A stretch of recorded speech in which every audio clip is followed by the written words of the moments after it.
আজকে বাংলাদেশি ফুটবল নিয়ে আমি এমন কিছু কথা বলবো যেগুলোর পর আমি হয়ে যেতে পারি আপনাদের চোখে সবচেয়ে বড় ভিলেন, না হলে হয়ে যেতে পারি সবচেয়ে বড় হিরো। আর থার্ডলি যেটা হইতে পারে সেটা হচ্ছে আপনাদেরও কোনো পাত্তা থাকবে না আমাকে নিয়ে, আমারও কোনো পাত্তা থাকবে না। বাট কি নিয়ে কথা বলবো আজ? তো চলুন আজকে জেনে আসি সে কাহিনী। যেদিন থেকে হামজা চৌধুরী কনফার্ম করেছেন যে তিনি বাংলাদেশের হয়ে খেলবেন, সেদিন থেকে বাংলাদেশি ফুটবল ফ্যানদের মাঝে বিশাল একটা উত্তেজনা কাজ করছে। এবং এই জিনিসটা যে কি পরিমাণ পজিটিভ একটা দিক সেটা আসলে বলার মতো অবস্থা রাখে না। কারণ অনেক দিন পর বাংলাদেশি ফুটবল ফ্যানরা বাংলাদেশকে নিয়ে কথা বলছে, এবং শুধু বাংলাদেশ না, পুরো সাউথ এশিয়া এবং ইভেন পুরো ওয়ার্ল্ডের অনেক জায়গাতে বাংলাদেশকে নিয়ে কথা হচ্ছে যে একটা ইংলিশ প্রিমিয়ার লিগে খেলা ফুটবলার বাংলাদেশকে রিপ্রেজেন্ট করবে। এবং এই জিনিসটা হওয়ার পর যে জিনিসটা হচ্ছে যে আমাদের ফুটবল ফ্যানরা আরো কিছু দাবি তুলছেন যে আরো বাংলাদেশি বংশোদ্ভূত বিদেশি প্লেয়াররা বাংলাদেশের হয়ে খেলুক। এবং এই জিনিসটাও খুব পজিটিভ একটা দিক যে আমরা যে প্লেয়ারগুলো খেলাচ্ছি তাদের থেকে তো অবশ্যই বেটার কিছু একটা তারা খেলবে।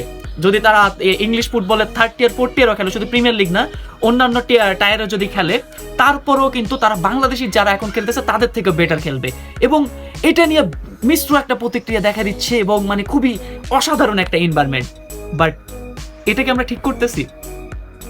আজকে আমি এসব নিয়ে কথা বলার জন্য আপনাদের সাথে এসেছি। এবং আজকের ভিডিওতে আমি জানি হয়তো আমি গালিও খাইতে পারি, বাট আই ডোন্ট কেয়ার। সত্যি কথা বলতে আজকের ভিডিওতে যদি আমি গালিও খাই, লিটারেলি আই ডোন্ট কেয়ার। কারণ আজকে আমার এই ওপিনিয়নগুলো না আপনাদেরকে জানানো খুবই দরকার। কালকে আমি একটা পোস্ট করছি যেখানে আমি জানিয়েছিলাম, বাট এই ওপিনিয়নগুলো আপনাদেরকে বিশাল আকারে দেখতে হবে, এই জিনিসগুলো নিয়েও ভাবতে হবে। কারণ বিশাল একটা সমস্যা আমরা পড়ে যেতে পারি যদি আমরা এমন ভাবে চলতে থাকে।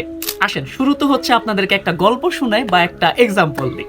ধরেন আপনি হচ্ছে গ্রাম থেকে ঢাকায় নতুন আসলেন, এবং নতুন আসার পর আপনার কাছে প্রথম 2-3 দিন প্রচুর টাকা পয়সা আছে, আপনি হচ্ছে হোটেল থেকে খাবার কিনে এনে খাইলেন এবং এভাবে আপনি কয়েকদিন চালালেন। বাট লং রানে যদি আপনাকে চলতে হয়, আপনি কি এভাবে চলতে পারবেন?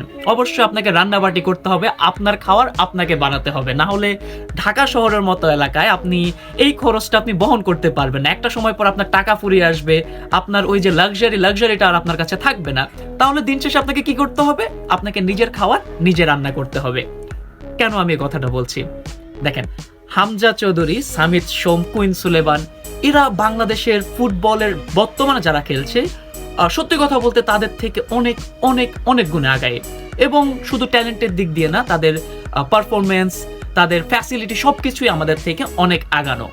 কিন্তু এরা আসলে যেরকম একটা পজিটিভ ইম্প্যাক্ট আছে, তেমনি শুধু এরাই এলে যে শুধু পজিটিভ হবে এমনও কথা না।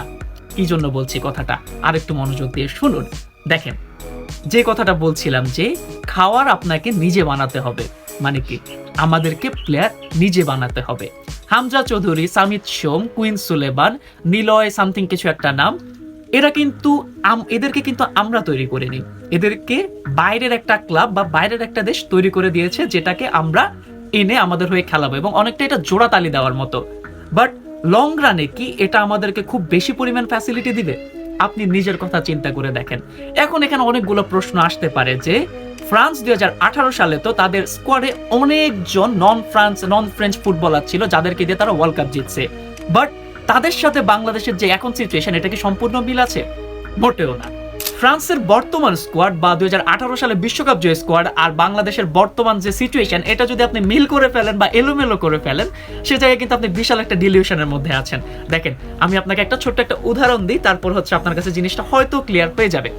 আমরা উদাহরণ নিচ্ছি হচ্ছে কিলিয়ান এমবাপের, যে বর্তমানে বাংলাদেশে বর্তমানে পৃথিবীর one of the best player, এবং হয়তো বা সে future Ballon d'Or winner হইতে পারে। এবং তার বেলায় দেখেন যে সে জন্মগত ফ্রেঞ্চ কিনা আমি সেটা জানি না, বাট তার ফ্যামিলিটা হচ্ছে আফ্রিকান একটা দেশের। তারা হচ্ছে পরবর্তীতে ফ্রান্সে আসছে, যার কারণে এখন সে ফ্রেঞ্চ ন্যাশনাল টিমের হয়ে খেলছে এবং বর্তমানে ওয়ার্ল্ড ফুটবলে একটা রাজ করতেছে।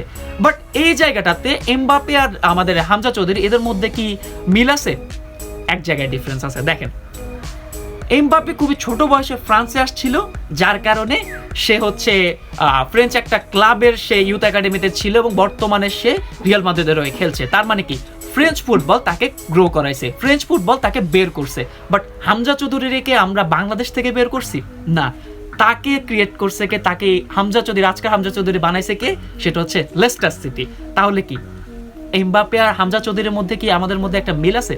না, ঠিক এই জিনিসটাই আমি আপনাদেরকে এতক্ষণ ধরে বোঝানোর চেষ্টা করছি যে হামজা চৌধুরী আসুক, সামিদ সোম আসুক, কুইন সুলেমান আসুক এবং অন্যান্য বংশোদ্ভূত যত প্লেয়ার আছে সবাই আসুক, বাট আমাদেরকে আমাদের প্লেয়ার তৈরি করতে হবে। দিন শেষে হামজা চৌধুরী, সামিদ সোম, কুইন সুলেমান এরা যদি আমাদের কাছে আসে, আমাদের ফুটবলারদের পাশাপাশি ফুটবলীয় কালচারে বিশাল একটা ইম্প্যাক্ট ফেলবে। দেখেন, হামজা চৌধুরী আসার পর আমরা একটা গুঞ্জন শুনছি যে আমাদের কিট স্পন্সর আসতেছে। মানে কি, আমাদের এই জায়গায় যে নাইকির লোগোটা দেখছেন, আমাদের বাংলাদেশি ফুটবলে একটা লোগো থাকবে, একটা ব্র্যান্ড এসে আমাদের জার্সি বানাবে।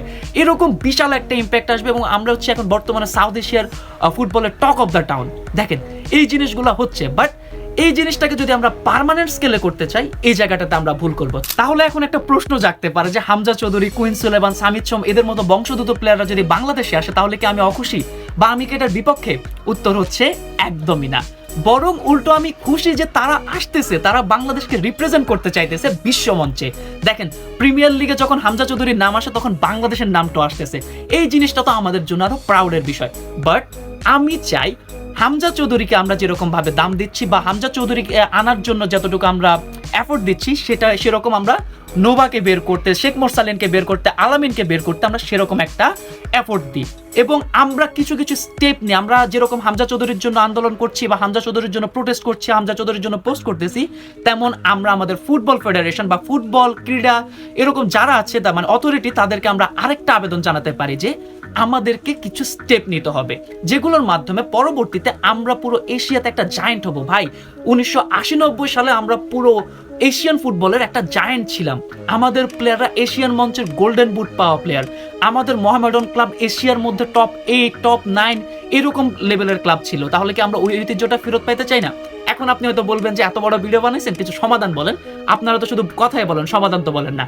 এবার আসি সমাধান নিয়ে।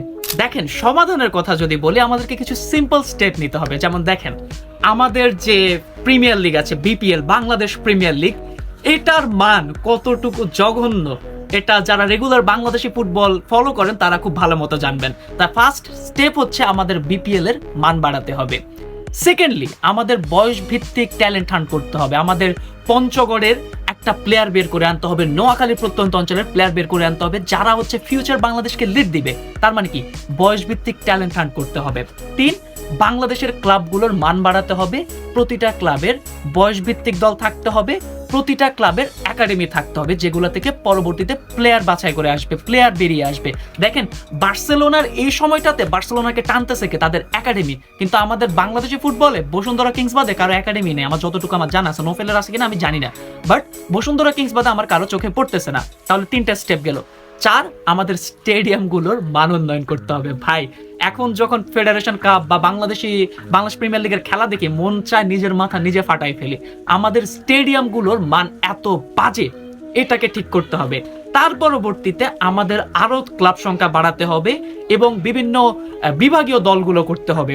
বিভাগীয় দল যেমন আমাদের নোফেল স্পোর্টিং ছিল, কক্স সিটি এফসি ছিল, সিলেট বিয়ানীবাজার এফসি ছিল, এরকম ক্লাবগুলোকে ফিরিয়ে আনতে হবে এবং বেশি বেশি ক্লাব রাখতে হবে এবং একটা কম্পিটিটিভ নেচার করতে হবে। প্রতিটা স্তরে, বাংলাদেশের প্রতিটা স্তরে একটা কম্পিটিটিভ নেচার করতে হবে। এবং এরপর আর অনেক কিছু আছে যেগুলো হচ্ছে, তবে এটাকে বলে যেগুলো হচ্ছে বাফুফে রাখতে পারে। তবে এই জিনিসগুলো অনেক খরচ সাপেক্ষ, বাট এখন তো আমাদের ইনস্ট্যান্ট দরকার নেই। আমাদেরকে আগামী 5 বছর একটা রোড ম্যাপ দিন, যেটার মাধ্যমে এই জিনিসগুলো হবে। ওই একটা কথা আছে না যে নিজের বোঝা নিজেকেই টানতে হবে, এবং দিন শেষে এই জিনিসটাই সবকিছুর জন্য সত্য, তেমনটা বাংলাদেশি ফুটবলের জন্য সত্য। আমাদেরকে নিজেদের বোঝা নিজেরাই টানতে হবে। হামজা চৌধুরী, সামিদ সোম এরা যখন আসবে, বাংলাদেশি ফুটবলের জন্য একটা পজিটিভ দিক, কারণ আমরা বেশি বেশি ফুটবল নিয়ে কথা বলবো। আমাদের অনেক প্লেয়ার আছে যারা ইন্সপায়ার হবে যে বাংলাদেশের হয়ে খেলার জন্য, বাট দিন শেষে আমাদেরকে প্লেয়ার বের করে আনতে হবে, আমাদেরকে নিজেরাই উঠাইতে হবে। হামজা চৌধুরী, সামিদ সোম এরা হচ্ছে আমাদের জন্য টেম্পোরারি একটা সলিউশন, বাট একটা লেজিট সলিউশন। কিন্তু আমাদেরকে ফিউচারে যদি ভালো কিছু করতে হয়, এই জিনিসগুলোই করতে হবে। তো এতক্ষণ ধরে ভিডিও দেখার জন্য থ্যাংক ইউ সো মাচ। কে আমার সাথে অ্যাগ্রি করেন, কে ডিসঅ্যাগ্রি করেন, প্লিজ আমাকে কমেন্ট করে জানান। আমিও ভুল হইতে পারি, আমার হয়তো অনেক কিছু না জানা থাকতে পারে, ওগুলো আমাকে জানাই দিতে পারেন। তো আমার সাথে যারা এগ্রি করেন তারা আমাকে জানাতে পারেন এবং এই ভিডিওটা শেয়ার করে দিন। আর গালি দিলেও কোনো সমস্যা না, এই ভিডিওতে যদি আমি গালি খাই আমার কিচ্ছু আসবে যাবে না। তো থ্যাংক ইউ সো মাচ সবাইকে, আসসালামু আলাইকুম।